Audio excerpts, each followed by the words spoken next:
अभी मतलब ये जंगल हम लोग का छोटा सा नदी होता है, उधर हम लोग पिकनिक के लिए आया। देखो अभी हम लोग खाने के लिए जुगाड़ करके देखो ये खा रहा है। ये हम लोग का कल्चरल का फूड है जो हम लोग बेम्बो में डाल के हम लोग स्मैश करके बनाया। ये आलू आलू है और मतलब यहाँ पर जो जंगल में सब कुछ मिलता है हम लोग वही से बनाया। देखो ऐसे ऐसे करके बनाया। तो तो ऐसे खान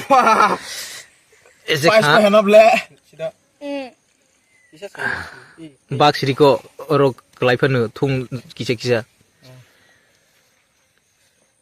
तो बहुत मज़ा आता है ऐसे खाने में, गांव में आके ऐसे जंगल में आके पिकनिक मनाना बहुत मस्त होता है। देखो इधर खा रहा है, इधर खा रहा है, अभी मैं भी खा रहा हूँ।